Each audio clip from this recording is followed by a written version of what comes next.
लोगों का प्रश्न रहता है कि आखिर सही पूजा के नियम क्या हैं और सही भोग लगाने की विधि क्या है। तो हम आज आपको इस वीडियो में बताते हैं कि पूजा के सही नियम क्या है और भोग लगाने की सही विधि क्या है। चलिए जानते हैं। हिंदू धर्म में पूजा के कई नियम बताए गए हैं। इनमें देवी देवता को भोग लगाने के नियम भी शामिल हैं। सनातन धर्म में कहा गया है कि पूजा के बाद देव को जब भी भोग लगाएं तो कई बातों का ध्यान रखना चाहिए। सबसे पहला नियम यह है कि जो भोग लगाना हो उसे शुद्ध तरीके से तैयार किया गया हो।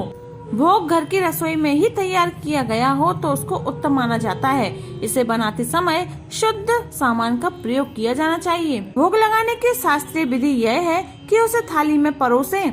इसके बाद उस पर घी डालें। 1 या 2 तुलसी विष्णु पूजा में रखें। और यदि दूसरे देवताओं की पूजा है, गणेश जी और शंकर जी की, तो इसमें भोग लगाते समय भोग में तुलसी न डालें। अब थाली को दूसरी थाली से ढक दें। भगवान के सामने जल से चौकोर आकृति बनाएं और उस पर भोग की थाली रख दें। बाएं हाथ से थाली का ढक्कन हटाएं और दाएं हाथ से भोग भगवान को परोसें।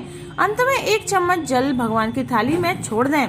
कुछ देर भोग को भगवान के सम्मुख रहने दें। इसके बाद भगवान को नमन करें और थाली वहां से उठाकर प्रसाद को परिवार जनों में वितरित कर दें।